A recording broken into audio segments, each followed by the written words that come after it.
আমাদের সকলের বাড়িতে কিন্তু বাচ্চা থেকে বয়স্ক মানুষ পর্যন্ত অনেকেই আছেন যারা পালং শাকই পছন্দ করেন না খেতে। তাদেরকে যদি পালং শাক দিয়ে এইভাবে একবার লুচি বা পরোটা যেটাই হোক বানিয়ে দেন, তারা কিন্তু খেতে বাধ্য হবে। একদিকে লুচিটাও খাবে আর একদিকে পালং শাকের পুষ্টিটাও পাবে। তো চলেন আপনাদের সাথে আজকের এই পালং শাকের লুচি রেসিপিটা শেয়ার করি। প্রথমে এখানে এই পালং শাকের লুচিগুলো বানাতে আমার লাগবে পালং শাক। তো এখানে কিন্তু আমি টাটকা দেখে কিছু পালং শাক নিয়ে নিয়েছি আর এগুলো কিন্তু ভালো করে ধুয়ে পরিষ্কার করে কেটে নিয়েছি।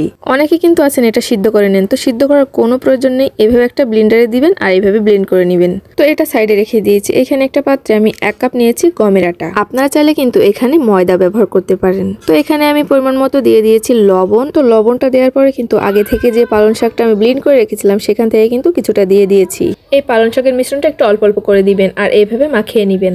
আমি কিন্তু এইভাবে অল্প অল্প করে দিয়েছি আর এইভাবে কিন্তু আটার সাথে সুন্দর করে মাখিয়ে নিচ্ছি। তো এখানে কিন্তু আগে থেকে 1 টেবিল চামচ তেল দিতে হতো, সেটা আমার একদমই খেয়াল ছিল না। তো এখানে কিন্তু আমি যখনই আমার এটা মনে পড়েছিল তখনই কিন্তু এখানে 1 টেবিল চামচের মতন তেল দিয়ে দিয়েছি। তেলটা দেওয়ার পরে কিন্তু আমি আবারও ভালো করে এটা সুন্দর করে মুথে নিয়েছি আর এটা কিন্তু রুটির মতন করে এরকম একটা খামির করে নিয়েছি। আপনারা কিন্তু এই তেলটা পালং শাকের এই মিশ্রণটা দেওয়ার আগেই দেওয়ার চেষ্টা করবেন। তারপরে কিন্তু এটা ভালো করে আটার সাথে মাখিয়ে নেবেন। তারপরে কিন্তু এই পালং শাকের মিশ্রণটা দিবেন। তো এটা কিন্তু ভালো করে আমার মুথে নেওয়া শেষ হয়ে গিয়েছে। এখন এখানে প্রায় 1 টেবিল চামচের মতো আবার একটু তেল দিয়ে দিচ্ছি, দিয়ে কিন্তু এটা ভালো করে আবার একটু মাখিয়ে নিচ্ছি। তেলটা দিয়ে কিন্তু প্রায় 1 মিনিটের মতো এটা আবারও মাখিয়ে নিয়েছি। তারপরে কিন্তু এইভাবে গোল গোল করে লেচি কেটে নিয়েছি।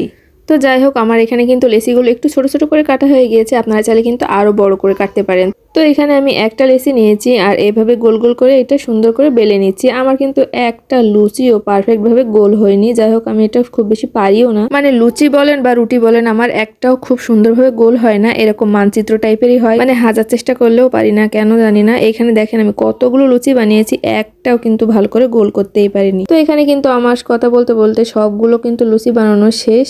এখন আমি এগুলো চলে যাচ্ছি ভাজতে। তো এখানে কিন্তু ফ্রাই প্যানে আগে থেকে কিছুটা তেল গরম করে নিয়েছি আর এখানে কিন্তু প্রথমটা দিয়ে ভেজে নিয়েছি। প্রথমটা ভালো হয়নি বলে দেখাইনি, মানে প্রথম লুচিটা ভালো করে ফুলিনি তার জন্যই কিন্তু দেখাইনি। এখন দ্বিতীয় যে লুচিগুলো আমি ভেজে নিচ্ছি সেগুলো কিন্তু খুব সুন্দরভাবে ফুলে উঠছিল আর এগুলোই কিন্তু আমি আপনাদেরকে দেখাচ্ছি। তো দেখতেই পাচ্ছেন এটা কিন্তু খুব সুন্দরভাবে ফুলে উঠেছে আর এটা কিছুটা লাভ শেপের হয়ে গিয়েছে।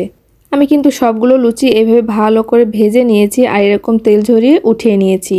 তো ঝটপট তৈরি হয়ে গেল পালং শাকের এই মুসমুসে ফুলকো লুচি। আর এইভাবে কিন্তু আপনারাও বাড়িতে অন্তত একবার হলেও ট্রাই করে দেখতে পারেন। এটা যখন আমি বানাচ্ছিলাম আসলে তখন ভাবছিলাম যে এটা আসলে খাওয়া যাবে কিনা। তো যাই হোক, এটা কিন্তু অনেক মজা হয়েছিল খেতে। আপনার বাড়িতে বানিয়ে না খেলে বুঝতেই পারবেন না। ভিডিওটা ভালো লাগলে কিন্তু অবশ্যই লাইক কমেন্ট শেয়ার করবেন। আমার আজকের রেসিপিটা আপনাদের কাছে কেমন লেগেছে অবশ্যই কমেন্ট করে জানাবেন। আর আমার এরকম নিত্য নতুন রেসিপি পেতে আমার পেজটাকে ফলো দিয়ে পাশেই থাকবেন। যদি ইউটিউব থেকে দেখেন তাহলে অবশ্যই সাবস্ক্রাইব করে পাশে থাকবেন। সবাইকে অনেক অনেক ধন্যবাদ।